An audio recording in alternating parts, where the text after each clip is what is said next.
Capítulo 13. Nicolau Flamel. Dumbledore convencerá Harry a não tornar a procurar o espelho Gazette. E durante o resto das férias de Natal, a capa da invisibilidade permaneceu guardada no fundo do baú. Harry gostaria de poder esquecer o que vira no espelho com a mesma facilidade, mas não conseguiu. Começou a ter pesadelos. Sonhava repetidamente com os pais desaparecendo em um relâmpago de luz verde, enquanto uma voz esguaniçada gargalhava. Está vendo? Dumbledore tinha razão. Aquele espelho podia deixar você maluco, disse Rony, quando Harry lhe contou os sonhos. Hermione, que voltou um dia antes do período letivo começar, viu as coisas de outro modo. Estava dilacerada entre o horror de pensar em Harry fora da cama, perambulando pela escola 3 noites seguidas, e se Filch tivesse te apanhado, e o desapontamento que ele não tivesse ao menos descoberto quem era Nicolau Flamel. Quase perdera as esperanças de encontrar Flamel em um livro da biblioteca, embora Harry tivesse certeza de que lera o nome em algum lugar. Quando o novo período letivo começou, eles voltaram a folhear os livros durante os 10 minutos de intervalo entre as aulas.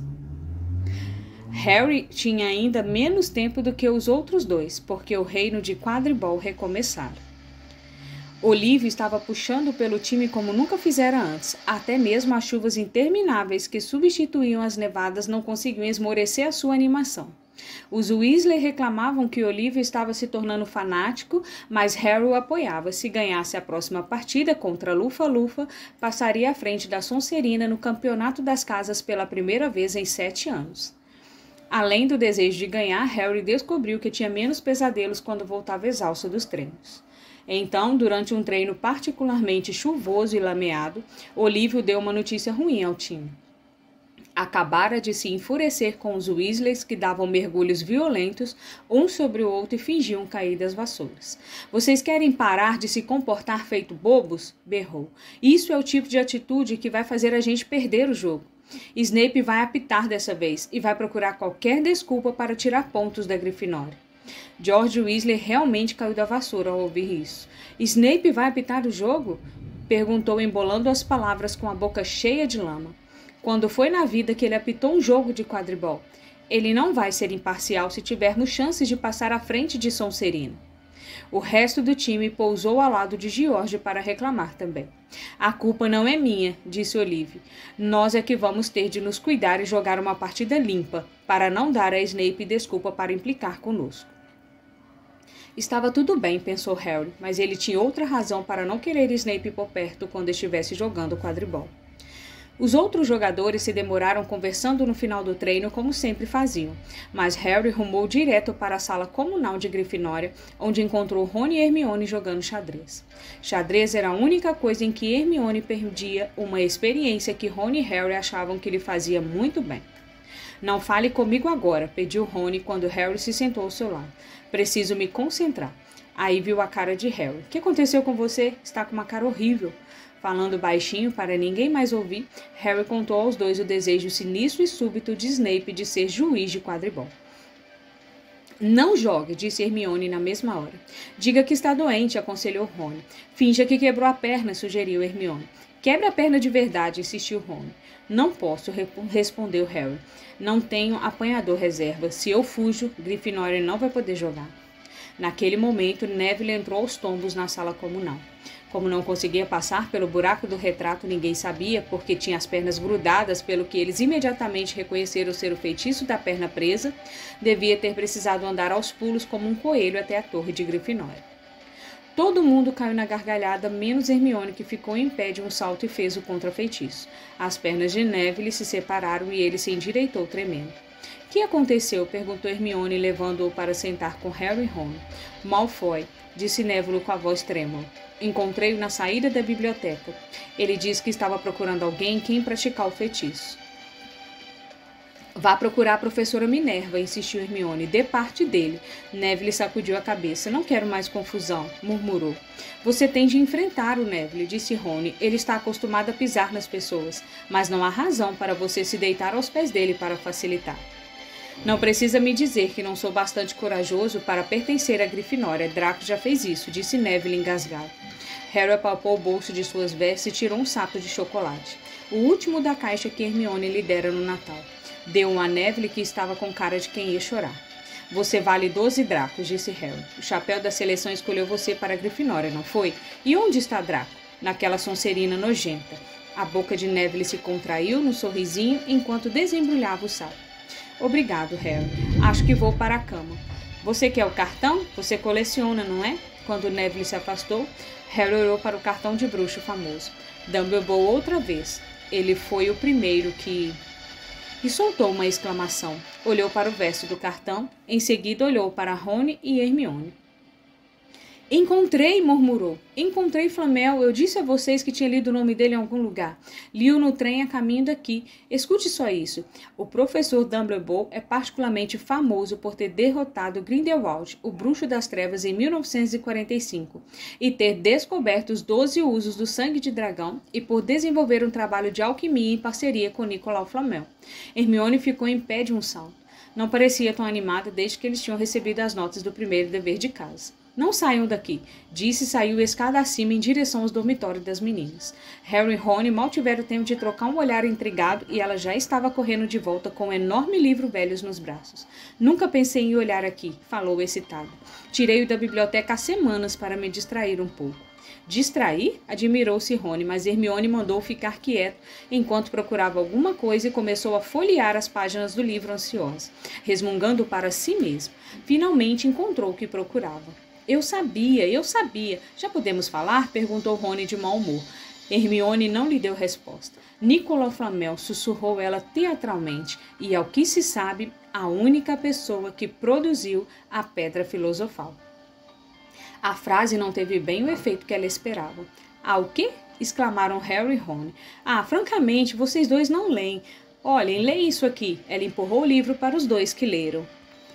O antigo estudo da alquimia preocupava-se com a produção da Pedra Filosofal, uma substância lendária com poderes fantásticos.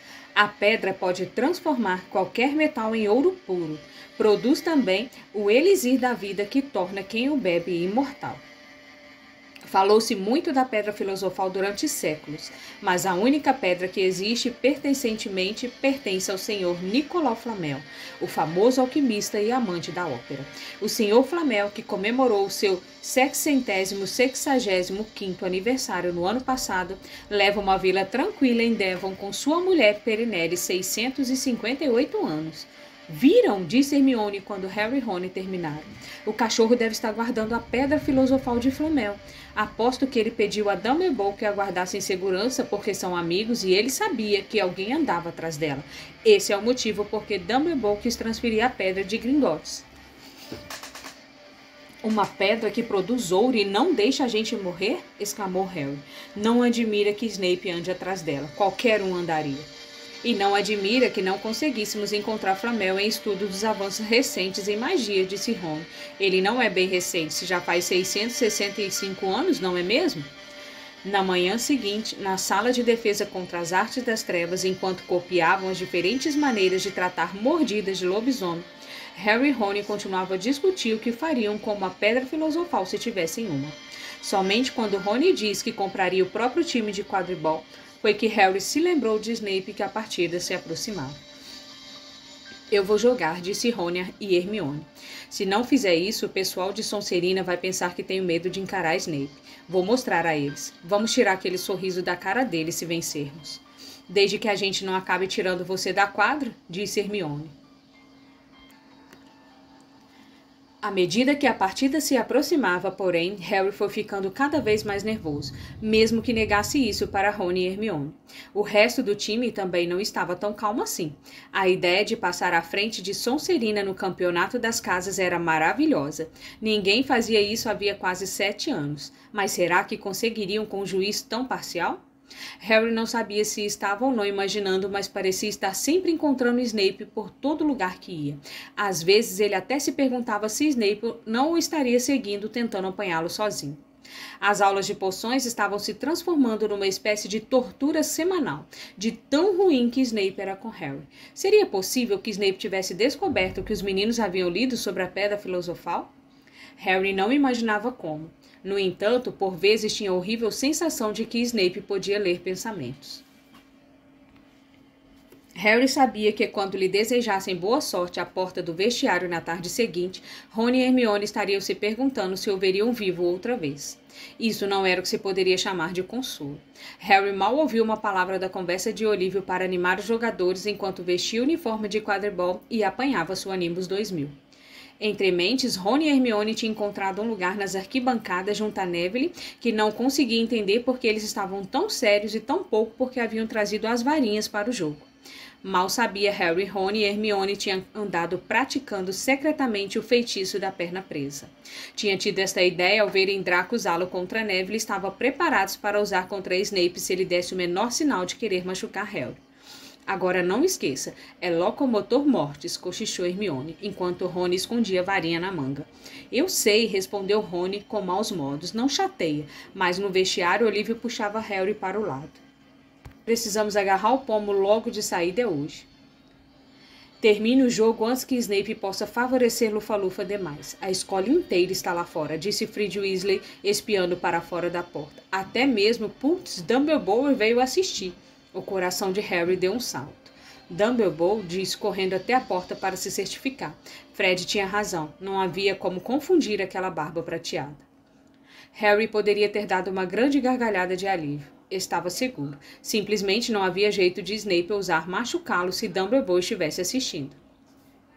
Talvez fosse por isso que Snape estava com a cara tão zangada na hora em que os times entraram em campo. Uma coisa em que Rony também reparou.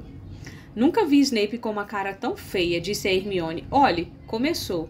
Ai, alguém cutucara Rony na cabeça. Era Draco. Ah, desculpa, Weasley, não vi você aí. Draco deu um largo sorriso para Crabbe e Goyle. Quanto tempo será que Potter vai se aguentar na vassoura dessa vez? Alguém quer apostar? E você, Weasley?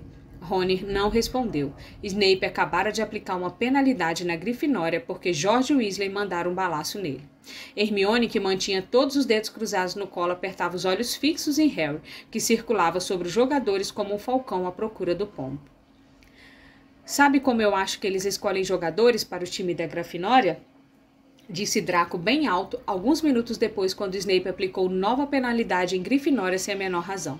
Escolhe as pessoas que dão pena. Vê só, o Potter que não tem pais, depois o Weasley que não tem dinheiro, você também devia estar no time. Longbottom, você não tem miolos. Neville ficou muito vermelho, mas se virou para encarar Draco. Eu valho 12 dracos, Malfoy, gaguejou ele. Draco, Crabbe e Goyle rolaram de rir, mas Rony, que continuava sem coragem de despregar os olhos do jogo, disse: Isso mesmo, responda a ele, Neville. Longbottom, se miolos fosse ouro, você seria mais pobre do que o Weasley, e isso já é muita coisa. Os nervos de Rony já estavam esticados ao máximo de tanta preocupação com Harry. Estou lhe avisando, Draco, mais uma palavra. Rony, disse Hermione de repente. Harry... onde Harry inesperadamente deu um mergulho espetacular que provocou exclamações e vivas da torcida. Hermione se levantou, os dedos cruzados na boca, enquanto Harry voava para o chão como uma bala. Você está com sorte, Weasley. Potter com certeza localizou dinheiro no chão, disse Draco. Rony reagiu. Antes que Draco soubesse o que estava acontecendo, Rony partiu para cima dele e o derrubou no chão. Neville hesitou, depois pulou e encostou na cadeira para ajudar. Vamos, Harry! Hermione gritou, pulando em cima da cadeira para observar Harry se precipitar na direção de Snape. Ela nem sequer reparou que Draco e Rony estavam embolados embaixo de sua cadeira, nem nos pés arrastados e gritos que saíam do redemoinho de socos que era Neville, Crabbe e Goyle. No alto, Snape virou na vassoura bem em tempo de ver uma coisa vermelha passar veloz por ele, deixando de atingi-lo por centímetros. E no segundo seguinte, Harry saía do mergulho, braço erguido em triunfo, o pomo seguro na mão. As arquibancadas explodiram. Tinha que ser um recorde. Ninguém era capaz de se lembrar do pomo ter sido agarrado tão depressa. Rony, cadê você? A partida terminou, Harry ganhou, nós ganhamos, Grifinória está na frente, gritava Hermione, dançando da cadeira para o chão e dali para a cadeira se abraçando com Parvati na fileira da frente. Harry saltou da vassoura antes de chegar no solo. Não conseguia acreditar. Agarrara, o jogo terminou, nem chegara a durar 5 minutos. Quando Grifinória invadiu o campo, ele viu Snape pousar ali perto, a cara branca e os lábios contraídos. Depois, Harry sentiu uma mão no seu ombro, ergueu a cabeça e deparou com o rosto sorridente de Dumbledore. Muito bem, disse Dumbledore baixinho, de modo que somente Harry pudesse ouvir. Que bom ver que você não ficou pensando naquele espelho. Manteve-se ocupado. Excelente. Snape cuspiu com a armadura no chão. Harry deixou o vestiário sozinho algum tempo depois para levar sua Nimbus 2000 de volta à garagem. Não se lembrava de ter se sentido mais feliz. Realmente fizera agora uma coisa que ele podia se orgulhar. Ninguém poderia mais dizer que ele era apenas um nome famoso. O ar da noite nunca lhe parecera mais gostoso. Caminhou pela grama úmida, revivendo mentalmente a última hora, que era um borrão de felicidade. Grifinória correndo para erguê-lo nos ombros. Rony e Hermione à distância, pulando de alegria. Rony dando vivas com o nariz escorrendo sangue. Harry chegara à garagem, recostou-se na porta de madeira e contemplou Hogwarts, com suas janelas avermelhadas pelo sol poente. Grifinória na liderança. Ele conseguira mostrar a Snape. E por falar em Snape, uma figura encapuzada descia rapidamente os degraus de entrada do castelo.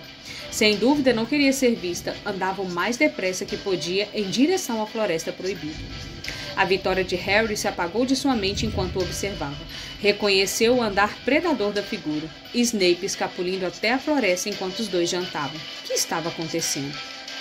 Harry tornou a montar a Nimbus 2000 e levantou o voo. Planando silenciosamente sobre o castelo, viu Snape entrar na floresta correndo. Seguiu.